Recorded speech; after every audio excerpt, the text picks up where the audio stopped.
वहां अंदर गए जहां पे विधायक हैदरगढ़ दिनेश रावत और प्रधान जो भी हों बैठे थे। वहां जाने के बाद वो सीधे वहां से आने के बाद मेरे ऊपर हमलावर हो गए और वो मुझे कुर्सियों से, डंडों से, थप्पड़ से, लात घूंसों से मारते रहे। क्या योगी राज में साधु संत सुरक्षित नहीं है? 2020 में गोंडा में एक साधु की हत्या कर दी गई थी, जिसको लेकर साधु संतों का कहना था कि यूपी में योगी सरकार के रहते हुए भी साधु संत सुरक्षित नहीं है। साधु संतों से मारपीट के कई मामले सामने आए हैं। वहीं बाराबंकी से भी एक ऐसा मामला सामने आया है जिसे सुनकर साधु संतों में नाराजगी बढ़ जाएगी और बढ़ भी चुकी है। जी हाँ, बता दें कि बाराबंकी के नीलकंठेश्वर महादेव मंदिर हरपालपुर के महंत मुकुंदपुरी ने आरोप लगाया है कि उन्होंने मंदिर परिसर में लगे पेड़ों को काटने का विरोध किया तो दबंगों ने उन्हें दौड़ा कर पीटा।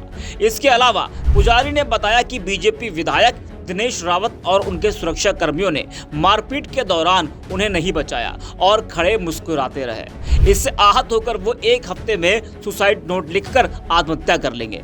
वहीं बीजेपी विधायक ने आरोपों को बेबुनियाद बताया है। वहीं महंत की तहरीर पर पुलिस ने आरोपियों के खिलाफ मुकदमा दर्ज किया है। पुलिस सभी आरोपियों की तलाश कर रही है। स्थानीय लोगों का कहना है कि दबंगों का काफी दबदबा है। पुजारी ने चेतावनी देते हुए कहा है कि इस घटना से वह काफी आहत है। इसके साथ ही पुजारी ने यह भी धमकी दी है कि अगर पुलिस और प्रशासन ने जल्दी आरोपियों को पकड़ा नहीं और सजा नहीं मिली तो वो अपनी जान दे देंगे। पुजारी ने कहा कि वह एक सुसाइड नोट तैयार करेंगे और इन सभी आरोपियों का नाम उसमें डालकर आत्महत्या कर लेगा। साधु ने क्या कुछ कहा है वो भी आप सुनिए। भी लोग वहां मौजूद थे। दिनेश रावत, प्रधान हैदरगढ़ विधायक, जो भी प्रधान जो भी रहे हो, वीरेंद्र सिंह, राम कुमार ब्रजेश, अज्जू शुक्ला, रामचंद्र गिरी, जो भी वहां जितने लोग मौजूद थे, मैं जितने मुझे नाम याद है मैं सुसाइड लेटर तैयार करूंगा जिसमें सबका नाम लिखूंगा और लिखने के बाद मैं आत्महत्या कर लूंगा।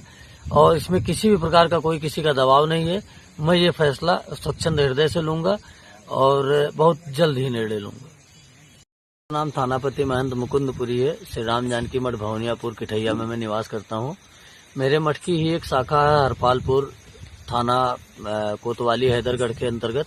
वहाँ नीलकंठेश्वर महादेव का मंदिर है। वहाँ एक जहाँ का मैं महंत भी हूँ, कागजों में लिखा पढ़े में महंताई नामा मेरे नाम है। मैं वहाँ गया था, मुझे पता चला कि वहाँ कुछ पेड़ कट रहे हैं। तो एक रामचंद्र गिरी महाराज हैं, हरियाणा से आते हैं।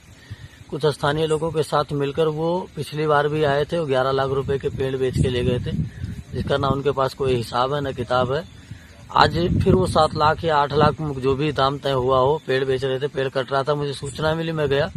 मैंने विनम्रता से उनसे कहा, महाराज आप हर बार आते हो, पेड़ कटवा के ले जाते हो, इसका कोई हिसाब कोई किताब, ये किस अधिकार से आप पेड़ कटवाते हो? तो उन्होंने मुझसे पूछा तू कौन है? तो मैंने उनसे बताया मैं महंत हूँ यहाँ का, और कम से कम एक बार मुझे सूचित कर देते आप आने के पहले, या बता देते कम से कम।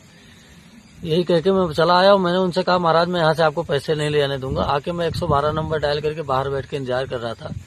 इतने में ही वहाँ प्रधान वीरेंद्र सिंह थे कि उनके भाई थे राम कुमार ब्रजेश सिंह थे, कौन था मैं उनका चेहरा जानता हूँ, और उनके ही गांव के 2-4 बच्चे आए। शिवराजपुर गांव के 1-2 बच्चे थे, जिन्होंने आते ही पहले वो वहां अंदर गए जहां पे विधायक हैदरगढ़ दिनेश रावत और प्रधान जो भी हों बैठे थे। वहां जाने के बाद वो सीधे वहां से आने के बाद मेरे ऊपर हमलावर हो गए और वो मुझे कुर्सियों से, डंडों से, थप्पड़ से, लात घूंसों से मारते रहे। पीछे से उन्होंने मेरे बाल पकड़ के खींच लिए ताकि मैं गिर गया। उसके बाद उन्होंने मारा मुझे। इसके बावजूद वहां पे किसी भी व्यक्ति ने मुझे छुड़ाने की कोशिश नहीं की। मेरे साथ जो लड़का गया था उसको भी उन्होंने मारा पीटा। वहां पे हैदरगढ़ विधायक के गार्ड भी खड़े थे, लेकिन वो मुस्कुराते रहे, किसी ने कुछ छुड़ाया नहीं। किसी तरह से जान बचा के मैं वहां से भाग के बरावा गांव में घुसा। हमलावर इतने मूड में थे कि उन्होंने बरावा गांव में भी घेर के हमें 2 बार मारा। इसके बाद वो हमारा शिवराज पुलिया तक पीछा करते आए। इसके बाद हम लोग भाग के कमेला आए। 112 नंबर ये कह के वापस चले गई कि कमेला हमारे क्षेत्र में नहीं आता। और ऐसी दुखद घटना हुई है, काफी चोटें आई हैं। बहुत हताश हूँ, इतना हताश हूँ कि 1 हफ्ते के अंदर जहां तक होगा मैं आत्महत्या कर लूंगा। मेरी समाज में, इस व्यवस्था में, इस सरकार में अब जीने की इच्छा नहीं रह गई है। और मैं ये अंतिम निर्णय और सर्वमान्य निर्णय मेरा ये है कि मैं अब जीना पसंद नहीं कर रहा हूँ, मैं 1 हफ्ते के अंदर ही आत्महत्या कर लूंगा। तो सुना आपने। वहीं अब इस पूरे मामले को लेकर पुलिस ने क्या कुछ कहा है वो भी आप सुनिए। हैदरगढ़ थाना क्षेत्र में एक मंदिर परिसर स्थित जो पेड़ लगे हुए थे उनको मंदिर के पुजारी के द्वारा कटवाया जा रहा था। वो गैर प्रतिबंधित पेड़ थे, प्रथम दृष्टया जो जानकारी है। एक दूसरे महंत जो असंदरा थाना क्षेत्र के हैं वो वहां पर पहुंचे, उनके द्वारा आपत्ति किया गया कि ये बिना मेरा परमिशन के ये पेड़ क्यों काटे जा रहे हैं। इस पर दोनों महंत के पक्षों में विवाद हो गया। जो असंदरा से पुजारी गए थे उनको इस झड़प में कुछ चोटें आई हैं। उनके द्वारा दी गई तहरीर के आधार पर अभियोग पंजीकृत कर लिया गया है और उससे विधिक कार्रवाई की जा रही है। इसके साथ ही पेड़ किसने लगाए, पेड़ पर वैधानिक अधिकार किसका है, जमीन किसकी है, उस पर वैधानिक अधिकार किसका है, इन सारे तथ्यों की छानबीन की जा रही है। सारे तथ्यों के दृष्टिगत नियमानुसार कार्रवाई सुनिश्चित की जा रही है। तो देखा आपने किस तरह से जब एक साधु ने पेड़ काटने का विरोध किया तो दबंगों ने उसकी पिटाई कर दी और बीजेपी विधायक, उसके सुरक्षाकर्मी खड़े मुस्कुराते रहे।